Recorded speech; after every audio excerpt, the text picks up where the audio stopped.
Залуу мөнгөнд дэвсгэртийг цайндаа дүрээд хийчихв. Сайн гэгчин дэвтээчгээд гаргаж ирээд шалгаж үзлээ. Маш олон мөнгөнд тэмдэгтүүдийг цайн дэвтээгээд дараагаар хэцэн дөлгөж нэг нэгээр нь үс хатаагчаар хатаадаг. Ингэж байгаа шалтгаан нь хуурамч мөнгөнд тэмдэгтүүдийг жинхнээс нь ялахын аргагүй болгож байгаа юм. Мөнгөө шалгаж үзэхийн тулд жижиг дэлгүүрээс худалдан авахар шийддэг. Олон хүн байгааг ашиглаж Фераз 50 рупигээр нэг ундаа захиална. Дэлгүүрийн эзэн мөнгийг хараад хит эмэрч үзээд хуурамч гэдгийг нь шууд олоод мэдчихнэ. Фераз айсан учраас зогтох гэж оролдоход дэлгүүрийн эзэн гарыг нь атгаад авдаг. Сааны Феразыг угц татаад тэр хоёр зогтаана. Тэднийг хэсэг залуус хөөж байсан ч залуус арай хич нуугдаж амждаг. Олон сарын хөдөлмөр өнгүүцсэн болохоор Фераз сэтгэлээр ундаг. Сааны мөнгөнд дэвсгэртийг аваад асуудал цаасны чанарт байгааг анзаарна. Банкны мөнгөнд дэвсгэртүүдийг тусгай дааван цаасаар хийдэг бол энгийн цаасыг модны цаасаар хийдэг юм. Мөнгөний биет байдал болон үрж үзэд гарах дуу чимээ ч гэсэн өөр байгаа билээ. Маш их судалгаа хийсний үр дүнд жижиг дэлгүүрт яг тийм дааван цаас байгааг олно. Сэтгүүлийн хуудас цаасыг уусгаж цайруулад сканертхийн оронд гараараа зурхыг илүүд үздэг учраас жижиг үсгний деталууд нь сканераар бичигддэггүй лээ. Зурсан хэсэг тус бүрээ эвлүүлээд мөнгөнд дэвсгэр шиг байрлуулдаг. Хэмжээг нь жижигрүүлээд их хэвээ цутгаад эцэст нь дуусгах шатандаа орно. Тусгай бих ашиглаж мөнгөнд дэвтгтүүдэд хэвлэдэг. Олон давхар хэвлэх арга болон олон давхаргаар нь өнгө тус бүрээр нь хэвлэж цутгаж байсан юм. Хэвлэх бүрдээ принтер авгааж химийн бодгийг нь өнгнөөс нь гаргадаг. Тусгай бодис нь мөнгөнд тэмдэгтийг яг тохирсон өнгийг өгөөд зогсохгүй жинхэнэ мөнгө шиг бодит мэдрэмж өгөх юм. Хамгийн чухал зүйл нь банкны тусгай тэмдэгт нууцлал байсан. Банкны валют урд болон ард хэсэгтээ цавуутай учраас гол хэсэгт нь цоолохоос өөр аргагүй лээ. Тэгээд нууцлалын дугаар болон мөнгөний ялцыг хийж дуусгадаг. Ингээд төгс мөнгөнд тэмдэгт гарч ирж байгаа юм. Хуучруулахгүй тулд цайн дүүрснээр эцсийн бүтээгдэхүүн бэлэн болдог. Тэд өөр нэгэн хүнсний дэлгүүр дээр очиод мөнгөө шалгаж үзэхэр шийднэ. Энэ удаад ямар нэгэн зүйл болохоос сэргэлж нэг нэгнээ гарнаас нь чанга гатгадаг. Дэлгүүрийн хөдөлтөгч мөнгийг авах үед Сааныгийн зүрх нь өвчтөе цохилж байлаа. Гэсэн ч тэрээр хүссэн ундагаа энэ удаад авч чаджээ. Дэлгүүрийг орхих үедээ үүнд тэр хоёр үнэндээ итгэж ядаж байсан. Гэмт бүлэглэл дээр очиод айж байсан ч гэсэн мөнгөө зарахыг оролддог. Жинхэнэ мөнгөтэй нийлүүлээд хуурамч мөнгийг ялахыг хүснэ. Босс хэрүү хуурамч мөнгийг ялгаж чадвал тэднийг алан хэмээн сүрдүүлдэг. Босс ч тэр Сааныч аль нь хуурамч мөнгийг ялгаж чадсангүй. Сааны дотроо чимээгүй байсан ч түүнд өөр нэгэн төлөвлөгөө байсан юм. Тэр орой гэр бүлийнхээ хэвлэлийн үйлдвэр дээр очиод авга ахтайгаа ярилцдаг. Түүний авга ах нь Сааныгийн түүний хэвлэлийн ихийг нь олоод мэдчихнэ. Сааны авга ахыгаа үүнд татан оролцуулж маш том хэвлэх төхөөрөмж хэрэгтэй тухайгаа ярина. Үүнийгэж батлахын тулд хэвлсэн мөнгөө ширээн дээр тавьчихдаг. Хуурамч мөнгийг нарны гэрэл тусгаж хараад хэд хэдэн удаа шалгаад нүдэндээ ч итгэдэггүй. Авга ахыгаа ятгахын тулд хуурамч мөнгөөр хамгийн үнэтэй кофений газар кофе худалдаж авнаа. Авга ах нь байж сууж газраа олж ядна. Тэгээд зөөгч хариултыг нь эргүүлээд өгөх үед саяны юм санаа амран тайвширна. Дараа нь 30 жилийн хэвлэлийн туршлагатай авга ах нь Саанид үнэтэй зөвлөгөө өгдөг.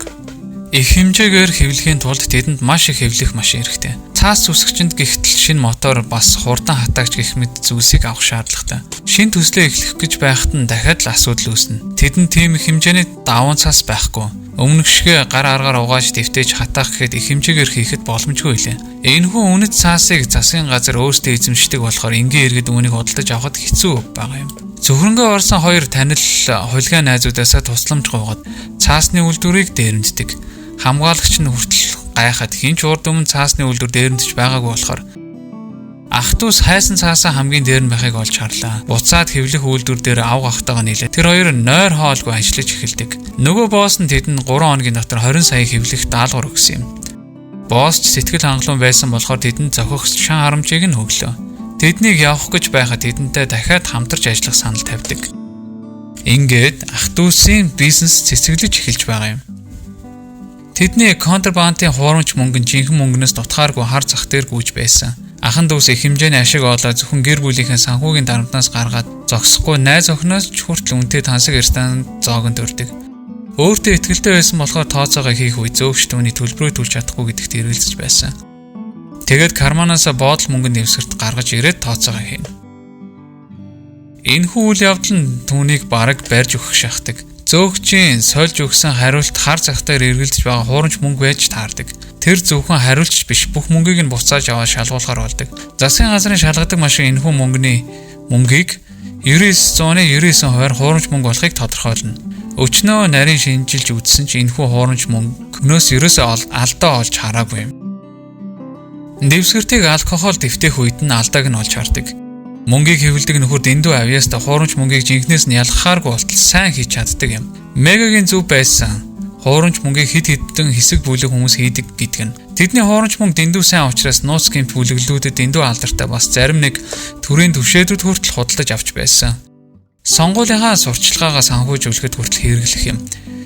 Гэрээр нь хүргэж өгөхөөр 200 сая рупий захиалдаг. Сааны эргэлзэлгүй захиалгыг үүсгэхээр болдог. Харин хэвлэх үйлдвэр дээр авгах нь энэхүү санааг нь дэмждэггүй. Учир нь бага хэмжээгээр хэвлэх нь бусдын анхаарлыг татахгүй. Хэрв бөөнөр нь хэвлвэл маш олон асуудлууд араасаа дагуулах болохоор. Жишээ нь түүхэн эдийн нөөц, ажиллах хүчин, тоног төхөөрөмж болон тээвэрлэх зардал гээд. Авгахын үг үнэн байсан болохоор лойра амжилттай гүйцэтгэхийн тулд албан ёсны компани байгуулах ёстойг ойлгодог. Тосгоныхоо хилгүүд үлийн хүнийг ашиглаад хэвлэлийн компанийнхаа шин захирал болгож компани бүртгүүлдэг. Хэдэн октыг хөлслөөд ресепшн болгоод утасны дуудлагт хариу өгөхөр болгоно. Энэхүү хуурамч компанийн нэрээр албан ёсоор үнэт цаас захиална. Тэгээд мөнгөө хэвлэж эхэлнэ.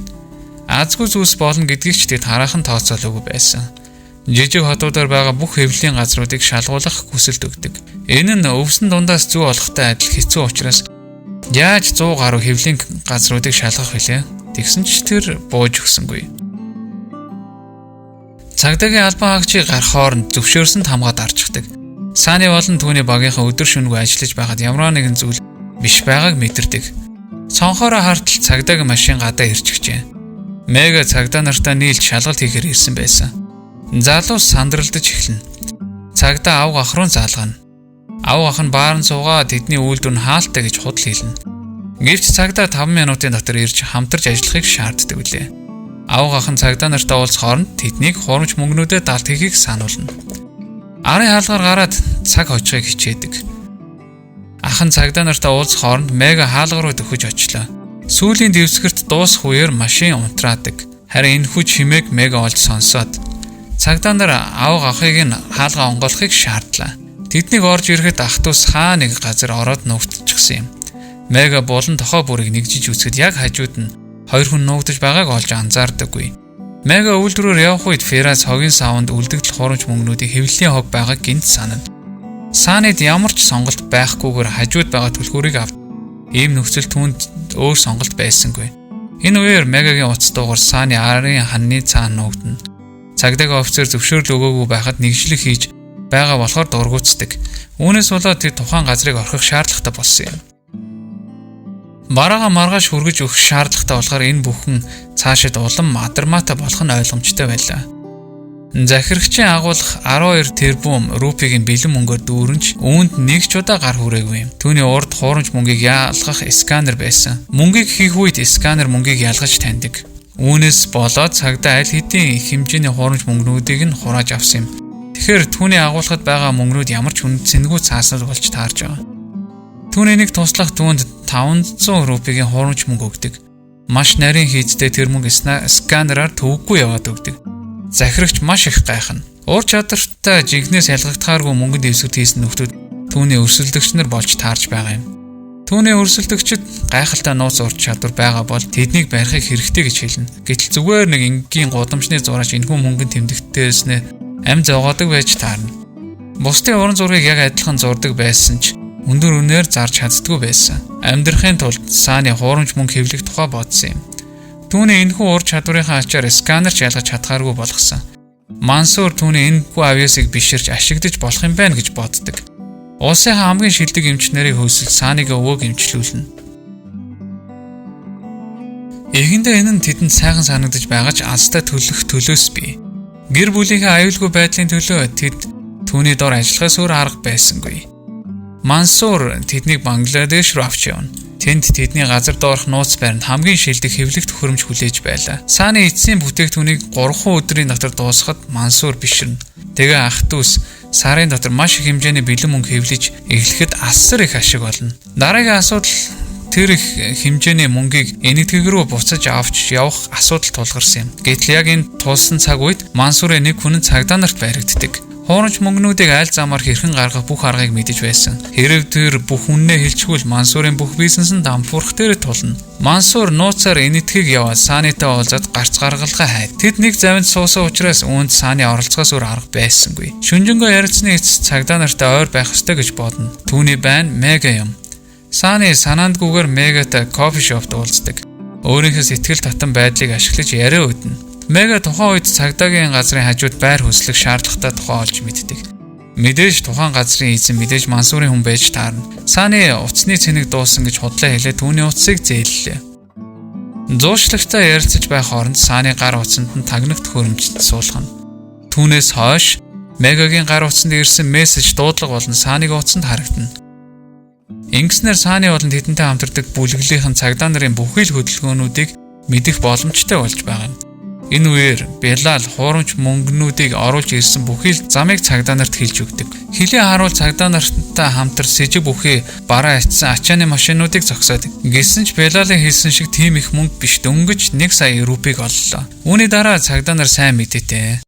Нисэх онгоц болон усан бомбтай цагдаа нар 3 тэрбум хуурамч мөнгөнд тэмдэгт олдог. Энэхүү мэдээлэл нь орон даяар цацагдлаа. Ингэснээр хүмүүст итгэл төрж эхэлж байгаа юм. Гэсэн ч цагдаагийн дарга энд нэг л с ิจ гтэй зүйл байгааг олж мэдэрнэ. 3 тэрбум гэдэг энэ их мөнгө эдийн засагт эргэлдэж байгаа хуурамч мөнгнүүдээс ч их юм. Мега нэг зүйлийг цагдаад харуулдаг. Тэдний хураасан хуурамч мөнгө сканерт шууд танигддаг. Тэгэхээр энэ бүхэн Сааныгийн төлөвлөгөө байсан. Мегагийн гар утасны мессеж дуудлагуудыг тагнаж байгаа учраас цагдаа нарыг амархан мангартуулж дөнгөжээ. Хуучин хуурамч мөнгнүүдээ албаар баригдуулж өөр гарцаар шинэ мөнгнүүдээ оруулж ирсэн юм.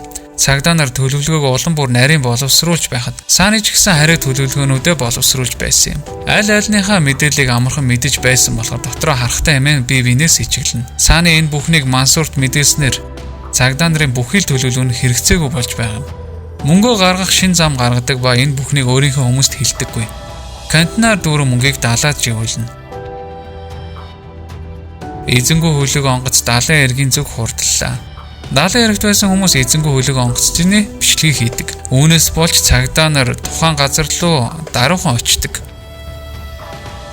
Гэвч хөлөг онгоц сүнстэй хөлөг онгоц шиг дотроо нь хинч байсангүй. Харин энэ үед далайн эргээс 10 км зайд Сааны болон тэдний багийнхан очдог. Далайн ёроол живүүлсэн контейнерыг татаж гаргаад уулмөргүй арилж өгөхөөр болдог. Энэ бүгд Сааныгийн төлөвлөгөө байсан. Контрабандын мөнгөө энэтхэг рүү оруулахын тулд бүгдийг контейнерт хийсэн юм. Тэдний төлөвлөгөө нь далаагаар нэвтрэх байлаа. Энэтхэгийн эрг рүү дөхөж очмогц гинтийн дуудлага ирж буцах гэж хэлдэг. Энэтхэгийн цагдаа тэднийг өргөдөхын тулд бүхий л бомбуудыг хяналтандаа авсан байсан юм. Контейнертаа суулгаад далаад живүүлсэн. Цагдаа олон нийт эзэнгүү онгоцонд анхаарлаа хандуулж байх хооронд тэд нууцаар контейнераа буцаж авсан юм. Ингээд ах дүүс 120 тэрбумын хуурамч мөнгөө оруулж ирж чаддаг. Эдгээр мөнгнүүд шууд энэтхэгийн хар зах дээр эргэлдэж байгаа юм. Тэдний энэ хуурамч мөнгө дэндүү сайн учраас сканераар жинхэнэ болон хуурамч эсгийг нь ялгах аргагүй. Хэрв яаралтай арга хэмжээ авахгүй бол олон нийтийн өмнө савын эдийн засгийн уналт дайнд хүргэж ч магадгүй. Энэхүү үйл ажиллагааг амжилттай явуулсан ах дүүс маш их мөнгөтэй болж үнэтэй машин шинэ байшин худалдаж авдаг. Хуурамч мөнгийг жигнээс нь ялгах боломжгүй учраас энэтхэгийн засгийн газар хямралд өртөөд байлаа. Мега мөнгийг шатааж үзснээр шатаж байгаа өнгнөөс нь жинхэнэ хуурамчийг ялгах боломжтой гэсэн шийдэл гаргаж өгдөг. Ингэвч үүнийг үр дүнтэй гэж бодсонгүй. Учир нь хинч мөнгөө шатаахыг хүсэхгүй. Дараагийн сонгуул болоход сар хүрэхгүй хугацаа үлдсэн учраас төрөвчлөгийг тэднээс шаарддаг. Цагдаа нарт Мансурыг барих шаардлагатай болсон. Мансур хэдийгээр гадаадад нуугдаж байгаа ч гэсэн цагдаа нар тэднийг олон нийтийн өмнө зарлахаас буцсангүй. Гэвч цагдаа нар эдгээр супер хуурамч мөнгөний үйл ажиллагаанаар Мансур байж магадгүй хэмээн таамаглана. Удалгүй Мансур өөрийгөө мэдээгээр гарч байхыг олж хардаг. Харин энэ удаа засгийн газар түүнийг алын ядагчдын бүлгийн толгойлогч хэмээн цололдог. Ийм их хуурамч мөнгө энэтхэгийн зах зээлд нийлүүлнэ гэдэг санаатаагаар эдийн засгийг сүрүүлэх арга хэмжээг хэмээн мэдээлдэг. Мансурч уурлаж даруухан тэдгээр хуурамч мөнгнөөс салахыг хүснэ. Тэдний нэг хүн нь баг багаар хугацаатаагаар цагдаа нарт баригдалгүйгээр зах зээлд нийлүүлэх боломжтой гэж хэлдэг. Маргалдах зав байсангүй учраас Мансур Сааны болон Ферази нөгөө хүнийг шууд л бууцчихдаг. Ах дүүс шоконд орж шаардлагатайг үл тэднийг ч алж магадгүй юм бодно. газар дээр зах зээлд их хэмжээний хуурамч мөнгө хүлээн авдаг. Гэсэн ч 120 тэрбум гэдэг маш их мөнгө. Энэ үеэр Сани Мегатай харилцаагаа дотн болохыг хүснэ. Түүнийг тагныхаа хажуугаар түүнд баг багаар дурлаж байлаа. Дараа нь нэг үйлчлүүлэгч хуурамч мөнгө авахаар олон нийтийн зогсоол дээр уулзахаар болдог. Сани болон Фераз хүргэлтийг хариуцдаг байсан. Фераз заасан зогсоолд хуурамч мөнгөтэй машина байрлуулна. Харин Сани энэ үед хүмүүсийг ажиллаж байх ёстой. Гэвч урд нь гэнэт Мега хэмээх дурлал бүсгүн гараад ирнэ. Сани энэ бүхнийг өөрөх байсан гэдгийг ойлголоо. Шууд машина ухрааж баг нь мөргөж цухтаана. Машиныхаа арын хэсэгт очиод бэлэн мөнгнүүдийн хаалтыг авлаа. Хутаг гаргаж ирээд гадна талынхаа уутыг нь зүсээд багаж онгоолгож шууд мөнгөө гадагш цацна.